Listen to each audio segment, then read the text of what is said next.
Hello, everyone. Welcome to Talk Talk Speak podcast. Today, we're taking a deep dive into the truly compelling story of Xiaomi.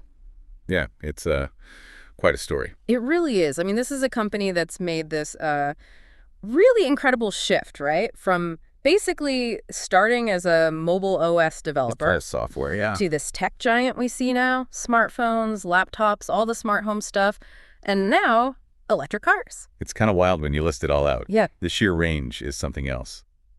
And the speed they've moved at, you know? Totally. It's like a masterclass in spotting opportunities and just going for it. Right. And we've got some interesting material to look at today, sort of tracing that journey. Exactly. Excerpts looking at how they transformed, but also touching on those recurring controversies about their designs. Yes, the imitation discussion. Yeah. Especially with Apple.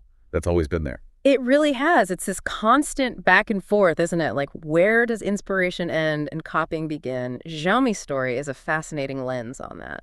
So that's our mission, really, to unpack Xiaomi's evolution, look at their big strategies, the hurdles they face. And try to understand that whole innovation versus imitation thing in their specific case. Exactly.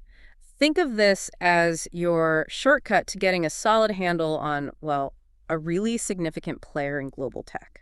Okay, let's dive in. Xiaomi didn't start with a phone, did they? Which is kind of unusual. No, that's right. They kicked things off with software. MIUI. That was back in August 2010. MIUI, right. And it was based on Android. Yeah, built on top of Android. It wasn't a totally separate thing from scratch. So what made it catch on? Why did people like MIUI back then? Well, a few things. For Chinese users especially, it offered really deep customization options, stuff you couldn't easily do on other Android phones at the time. Okay, personalization. Yeah, and was known for being pretty smooth, nice interface, lots of themes, practical features too. Sounds good. But I remember hearing their development process was different too. Oh yeah, this is where it gets really interesting. They basically crowdsourced development in a way. Crowdsourced? How so? They used online forums, big time. Listened to user feedback, like really listened. And then they'd push out updates every single week based on what people were saying. Every week. Wow. Yeah, imagine that pace. It meant users felt really involved, like they were co-creating it. It built this sense of participation. Yeah, it must have created a strong bond. Totally. That's where the Mi fans came from, this whole culture. Ah, the Mi fans. Right. Yeah. It wasn't just software, it was community. Exactly. They treated users like friends, built this online community, held offline events too, Mi fan festivals, things like that. So they were building this army of supporters. Pretty much. Loyal brand advocates. Yeah. Mm. This before they even had a phone to sell. It gave them this incredible launchpad for when they did move into hardware. Super smart. Okay, so August 2011, the first Xiaomi phone lands. And it hits hard with this price performance thing, yeah. Oh, definitely. The Xiaomi Phone 1, it had, top tier stuff for the time, Qualcomm chip, Samsung RAM, sharp screen. Good components. Right. But the price, 1999 RMB yuan, that was way, way cheaper than the competition for similar specs. Disruptive pricing. What was their slogan? Born to be. Born to be wild. Yeah, it fit that disruptive vibe. So top specs, low price. How'd they manage that? The sales model was different too, wasn't it? Yeah, they pretty much pioneered online direct sales in China. Cut out the middlemen, the traditional shops. Ah, so fewer distribution costs. Exactly. That helped keep the price down. And then there was the hunger marketing, the flash sales, stuff always being sold out. Was that on purpose?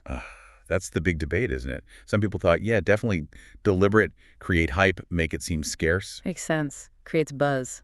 Others argued, maybe more charitably, that they were just new, struggling with supply chains, couldn't make enough fast enough. What did Xiaomi say? Lei Jun, the CEO, he always denied it was intentional scarcity. He even pointed to Apple, saying, look, even they had supply issues with the iPhone 5 back then. Right, so maybe a bit of both. Or just lucky buzz. Could be. Whatever the reason, it worked in terms of getting attention. People really wanted those phones. And Mi fans were crucial here too, I imagine, beyond just buying. Absolutely. They kept that making friends with users thing going. The fans were like their marketing team, spreading the word. Word of mouth. Yeah, and they gave tons of feedback. Xiaomi even set up My Fan advisory groups to get direct input. That's pretty involved. Now, around this time, the comparisons to Apple really ramp up, right? Lei Jun's presentation. Oh, yeah. The black turtleneck, the jeans, the presentation style. Very Steve Jobs-esque, people said. Got him nicknames like Lei Bobs or Lei Jun of China. Yep. He acknowledged the inspiration from Jobs, but he also pushed back. How so? Said their philosophies were different. Apple, he argued, sort of imagined what users needed. Xiaomi listened to what users were asking for. Okay, user-driven versus vision-driven. Something like that. And different business models, too. Xiaomi aiming for profit later through services, maybe more like Amazon. Apple focused on hardware margins. Interesting distinction. But it wasn't just the presentations, was it? The actual products. MIUI, the phones. They looked kind of similar to iPhones. They definitely did, especially early on. MIUI's interface had a very iOS feel to many people. And the industrial design of the phones, too. So the copycat label started early? Yeah, those criticisms began right away, and, well, they've kind of stuck around in various forms ever since. It really highlights the tightrope walk for companies entering established markets. Okay, so they smash into the smartphone market, but they didn't stop there. Lei Jun had this bigger vision, right? Internet of Things. Exactly. The IoT ecosystem. That was the next big push, starting around, 2013, 2014. And they started branching out. Laptops, tablets. The smart home devices, tons of them. All under this My Home or Media brand. It was a very strategic expansion using that smartphone beachhead. Let's talk laptops. The Xiaomi Notebook Air in 2016, that seemed like a direct shot at the MacBook Air. It was pretty blatant, yeah. Lei Jun even said it was more Air than the Air. Super thin. Bold claim. And the design. Very, very similar to the MacBook Air. Metal body, thin bezels, even the blank lid, they said it was for stickers. Customization. Customization excuse. Right. But keyboard, trackpad, ports, lots of echoes. So the copying talk flared right back up again. And tablets, too. They went after the iPad Pro. Yeah, with the Xiaomi Pad 5 series around 2021, they did direct comparisons on stage screen, audio, accessories like styluses, keyboards. But at a lower price, presumably. Exactly. That was the hook. Yeah. Though, performance differences were still there. Yeah. Processor power, the whole OS ecosystem, app optimization. MIUI for Pad wasn't quite iPad OS. Still catching up on the software side. Right. And again, design cues like the flat edges reminded people of the iPad. But beyond computers, that smart home stuff really took off. They had that specific look, the My look. Yeah, the My look. It was all about minimalism. White color, simple shapes, clean lines. Designed to just blend in. Pretty much. Fit into any home without shouting. They talked about doing subtraction in design, like getting rid of number keys on TV remotes. Simplify. And the key was connecting it all. Yep, through the Mi Home app. One app to control everything, and always with that value for money angle. Now, they didn't make all these different gadgets themselves, did they? There was this ecosystem chain model. Yeah, that's super important to how they scaled so fast in so many areas. It was an investment plus incubation model. So they invested in startups. Hundreds of them, over 330 hardware startups. But usually, they didn't take a controlling stake. Interesting. So what did Xiaomi provide? Money, obviously, but also their product development methods. They had things like the explosive product strategy, the 80-80 principle. 80-80 principle? What's that? Sort of focusing 80% effort on making 80% of the product perfect for the mainstream user, nailing the core stuff, getting the essentials right for most people. Okay, practical. Plus, they gave these companies design guidelines, the Mi Home app, access to the supply chain, their brand power, and their sales channels. So it was like a launch pad for these smaller companies. Exactly. Think Xiaomi, which became Amazfit for wearables, Xiaomi for air purifiers, Roborock for robot vacuums.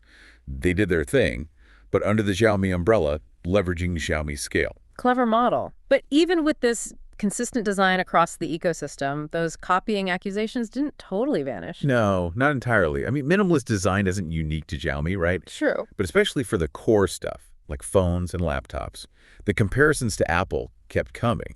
Jony Ive himself was pretty critical at one point. Ouch. What did Xiaomi say to that? Usually deflected, talked about bias against Chinese companies, invited critics to actually try the products. But yeah, the perception lingered. Right. So, okay, they built this huge ecosystem in China, and then started looking outwards globally. Right, global expansion. That started seriously around 2014. Yeah, India was the first big international push in 2014. Yeah. And then they spread out over 70 countries eventually. And they did pretty well in places like India, right? Price was key again. Definitely. That price-performance recipe worked wonders in many emerging markets. They were even #1 in India's smartphone market for a while. Impressive. Overseas revenue became pretty significant for them. Hugely. At one point, over half their revenue was coming from outside China. They even set up factories in India, trying to localize. But going global, especially into markets with strong IP laws, brought new headaches, didn't it? Patents. Big time. That was a massive hurdle. Compared to the Apples and Samsungs with decades of patents, Xiaomi's portfolio was pretty thin initially. So they started getting sued. Yep. A wave of patent infringement lawsuits hit them as they entered new markets. Like that Ericsson case in India. Didn't that stop their sales for a bit? It did. That was a major wake-up call. Caused temporary sales bans on some phones, a big operational hit. Were there others? Yeah. Blue Spike in the U.S., InterDigital, and Philips in India. Nokia issues affected partners like OPPO and Vivo in Europe. Sun Patent Trust recently in France and India. Cost them a lot, financially and operationally. So they had to get serious about IP. What did they do? They had to. They massively ramped up R&D spending and filed way more patents themselves. By late 2023, they had something like over 37,000 authorized patents. That's a big jump. They also started buying patents strategically from Microsoft, Broadcom, Intel. And they signed licensing deals, settled disputes with Qualcomm, Nokia, Ericsson. Reportedly spent over 30 billion RMB. That's billions of dollars just on that. Wow. Expensive lesson. Definitely. They even put out an official Xiaomi intellectual property white paper talking about win-win cooperation, show they were trying to build a proper IP system. So that early fast follower approach kind of bit them when they went global. You could say that. It worked for speed initially, but it left them vulnerable in markets where IP is strictly enforced. Getting past those patent barriers was crucial for real international growth. And did it help with the copier image, all this R&D and patent buying? They hoped it would. They started highlighting the R&D numbers, the patents, partnerships like Leica, trying to build that global brand legitimacy. But that image, fueled by design debates and lawsuits, is sticky. Plus, geopolitics didn't help either. Right. Always a factor. Okay, so global presence established, dealing with IP. Then they started aiming higher, right? Premium market. Yeah, moving up market.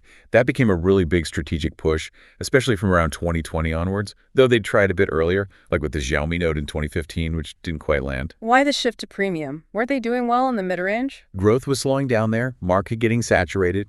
Plus, premium means much higher profit margins. The money. And better brand image, maybe more loyal customers long term. Also, frankly, they needed to push R&D and quality to deal with those IP issues and just compete better globally, show they could innovate. Lejeune called it a must-win battle. So how'd they approach it? They split off Redmi, right? Yeah. Spinning off Redmi in 2019 was key. Let Redmi handle the budget mid-range stuff so the main Xiaomi brand could focus purely on premium high-tech. Made sense. And they had specific phone lines for this, the MX series. Right. MX was always positioned as the sort of concept line, trying out new tech, cool designs like the early full-screen stuff, pushing boundaries. And the Ultra series? Ultra became the absolute flagship, showcasing the best tech they had, especially cameras. Which leads to Leica. That partnership in 2022 felt like a huge statement. Oh, it absolutely was. Teaming up with Leica, that instantly gives you camera credibility, premium cachet. Was it just slapping the Leica name on? No, they stressed it was co-engineering, shared philosophy, this idea of humanistic imagery, more natural-looking photos, supposedly. It was definitely about elevating the Xiaomi brand perception. But changing that value perception is hard, isn't it? People expect Xiaomi to be cheaper. Incredibly hard. You've built your reputation on value. Now you're asking people to pay top dollar. You really have to convince them that tech, the design, the experience justifies it. Have they managed? Are they actually selling premium phones? The signs are encouraging, yeah. They've gained market share in those higher price bands like the 5,000, 6,000 RMB range in China. And their global share of premium shipments has been creeping up, hit nearly 22% in Q1 2024, apparently. So it's working to some extent. It seems to be gaining traction, but, they're still chasing Apple and Samsung. Those guys have decades of brand building, massive ecosystems, huge global recognition in premium. Xiaomi's still got a way to go there. Okay, so pushing into premium phones, and then the biggest leap yet, cars. March 2021, they announced they're getting into EVs. Yeah, talk about ambition. That was a massive announcement, huge investment promise, long-term commitment. Why, though? Cars are so different, so complex, so expensive to make. Several reasons, probably. One was completing that ecosystem vision. Human X, car X, home. The car becomes another connected device. Okay, the ecosystem play. Two, the EV market is just huge, seen as the next big growth area, especially with smartphone growth slowing. Three, lots of tech giants were sniffing around cars, Apple, Huawei. Following the trend. Partly. Four, Lejeune himself called it his last major entrepreneurial project. Real personal commitment. And five, interestingly, those U.S. sanctions in early 2021 might have been a catalyst. How so? Maybe made them realize relying too much on smartphones was risky. Diversifying into EVs, where China has strong supply chains and government support, looked appealing. Interesting. And they moved fast. Announced in 21, launched the SU7 car in March 2024. Incredibly fast. And they made a point of saying they were developing core stuff themselves: motors, battery tech with CATL and BYD, die-casting autonomous driving system. Xiaomi Pilot. Right. And the HyperOS smart cockpit, deeply integrated. But the design, here we go again. The SU7 looks a lot like a Porsche Taycan. The resemblance is undeniable. Sleek car, low drag coefficient they claim is record-breakingly low. But yeah, nicknames like Porsche Cami popped up instantly. What was Xiaomi's explanation this time? Lei Jun acknowledged benchmarking against the Taycan and Tesla Model S, argued that high-performance EV aerodynamics naturally lead designs to converge, denied intentional copying, of course. And Porsche, what did they say? Pretty sure China's CEO was quite diplomatic. Said something like, good design might have similar inspiration, but also highlighted Porsche's heritage and standards. Yeah. Basically a polite, we see you, let's compete fairly. Fair enough. But despite the design talk, the launch seemed to go incredibly well. Orders flooded in. Absolutely smashed it initially. Huge number of orders very quickly. Competitive pricing helped. Plus, just the Xiaomi brand power and massive user base. Created production headaches, I bet. For sure. Questions immediately arose about whether they could actually build them fast enough, maintain quality. It even made competitors adjust their prices. See, now the real challenge begins for Xiaomi Auto. It's exactly. Mass production quality, building out sales and service, staying profitable in a brutal EV price war, handling inevitable early user issues. It's a massive undertaking. They're aiming for over 100,000 deliveries this year, planning more models like SUVs. Huge test ahead. So looking back at this whole journey since 2010, it's just been this whirlwind, hasn't it? Speed, opportunity, controversy. It really has.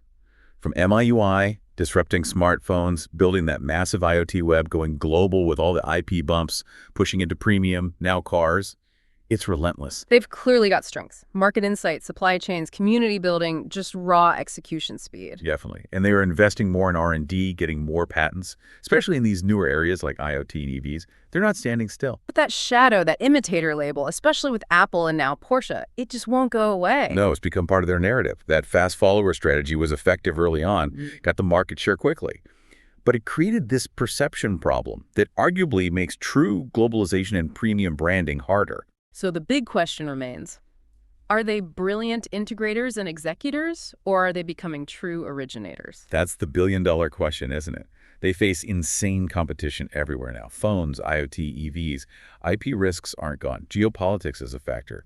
Can they really tie that human X, car X, home thing together seamlessly? And can they finally convince the world, especially in the premium space, that Xiaomi stands for original innovation and brand value? That's the ultimate challenge for their next decade, I think. Finding that balance between leveraging what works and forging their own distinct path. Can they evolve from the controversial fast follower into a genuinely respected global tech leader? It's going to be fascinating to watch. It really will be. An unfinished story for sure. Thank you for joining us. See you next time.